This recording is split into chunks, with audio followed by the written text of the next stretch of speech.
Le livre que voici n'est l'œuvre d'un artiste. C'est tout au plus un humble ouvrage de paysan, à qui mieux t'eût valu de rester paysan, comme le furent tous ceux-là par qui j'existe. Le rythme de ces vers est si lourd qu'il m'attriste et j'ai su le frisson du doute en les faisant. Tels quels, pourtant, je vous les offre, en m'excusant que si peu de la force ancestrale y subsiste.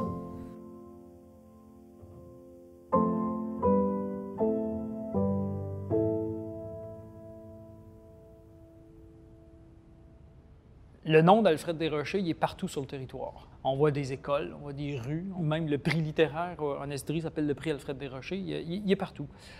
Mais c'est un personnage méconnu, je pense. C'est notre grand poète de l'Amérique, Alfred Desrochers. Et c'est ça qui est très étrange chez lui, c'est qu'on dirait que c'est venu par accident. Alfred Desrochers était destiné à faire un parcours très classique, c'est-à-dire se séparer du monde de la ferme et entrer dans le monde du collège. Et non, il quitte cet univers-là pour découvrir le territoire, pour se mettre à parler des draveurs, pour se mettre à parler des bûcherons, de toute la vie de la ferme. Il va se mettre à poétiser les récoltes, en fait, esthétiser la vie paysanne.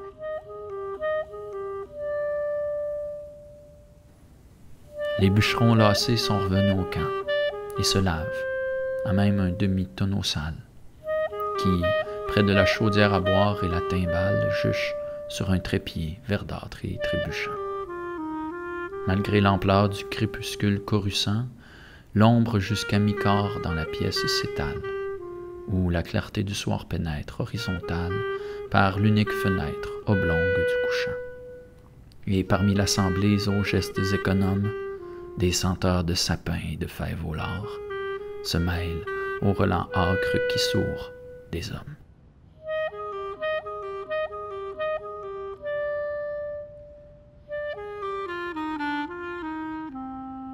Il est où le poème de Desrochers en plein ici? Là? Je veux dire, il a travaillé à 3 pas de l'hôtel de ville. Il est où le poème de Desrochers? Sa face est là, les murales y ont rendu un super bel hommage, mais quand même, ses textes, ils sont où? Je comprends Clémence quand elle dit ça, parce que moi, quand je le lis, c'est ce que je vois. Le grand auteur national qui vient de Saint-Élie, le petit gars de Saint-Élie, c'est quand même...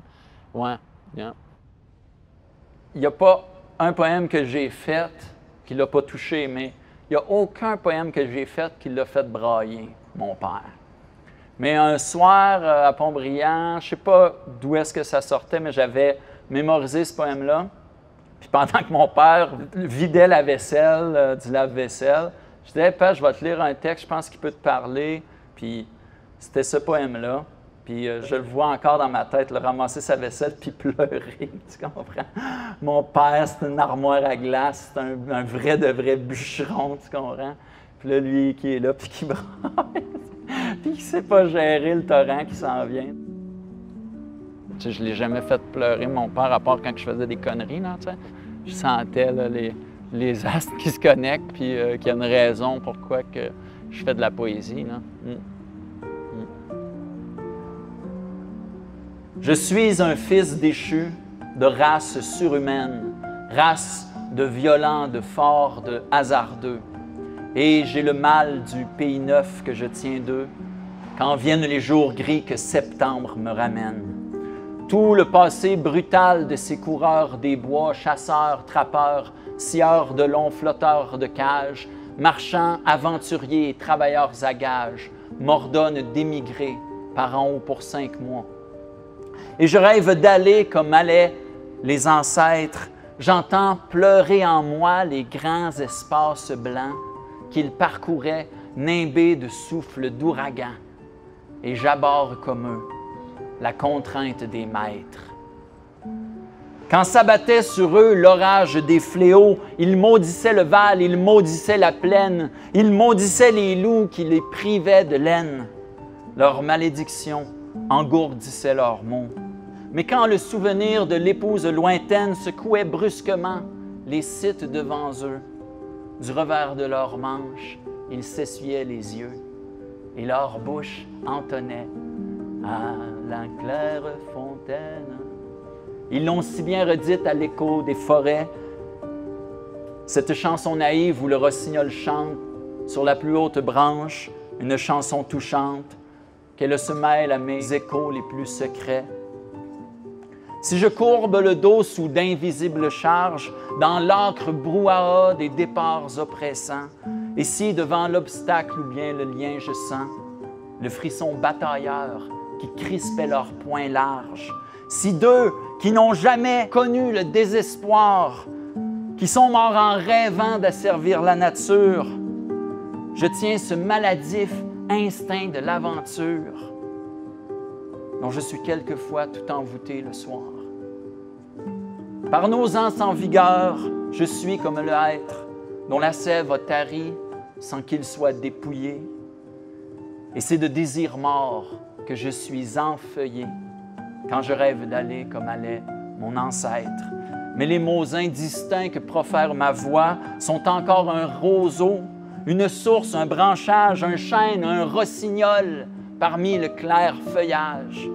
Et comme au temps de mon aïeul, coureur des bois, ma joie ou ma douleur chante le paysage. Alfred Desrochers. Merci beaucoup.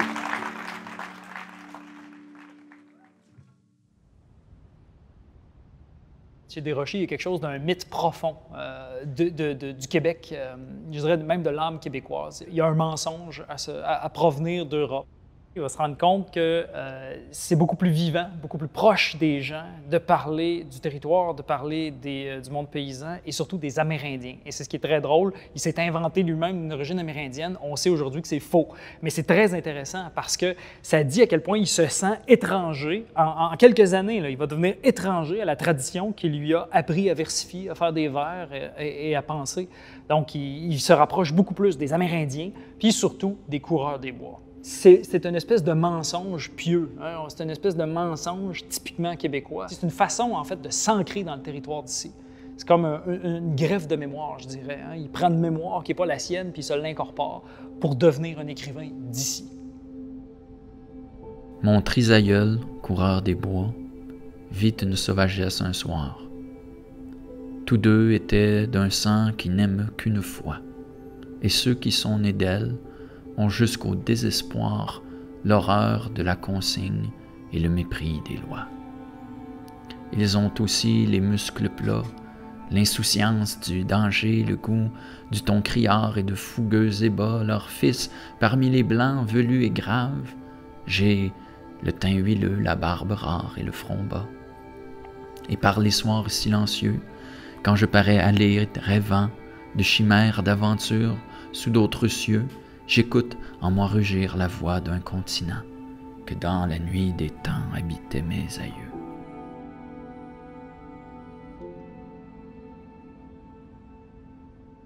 C'est que sa force, sa puissance, c'est qu'il relie le territoire d'ici à l'Amérique entière. Et c'est là où Alfred Desrochers est extrêmement important parce qu'il fait le lien, je pense, entre Néligan et Gaston Miron qui va venir plus tard. Donc c'est une poésie du pays, mais c'est une poésie du pays qui vient du ciel éthéré du vers classique, puis qui tout à coup découvre le continent américain.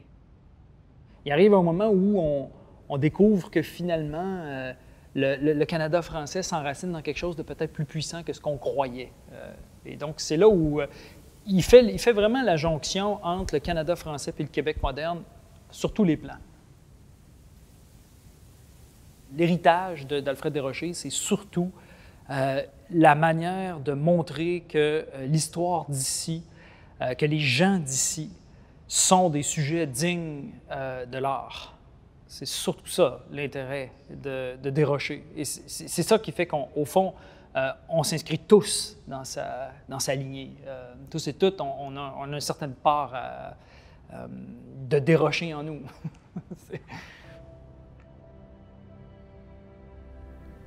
Une atmosphère grise enveloppe la terre et donne au paysage une figure austère, une égale rousseur a terni le gazon.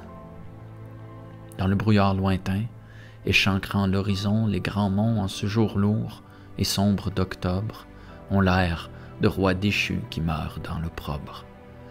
Mais voici que soudain un rayon de soleil comme un œil qui regarde après un long sommeil se faufile à travers un fouillis de nuées et s'en vient éclairer des branches dénuées qui végètent au fond boueux d'un petit val.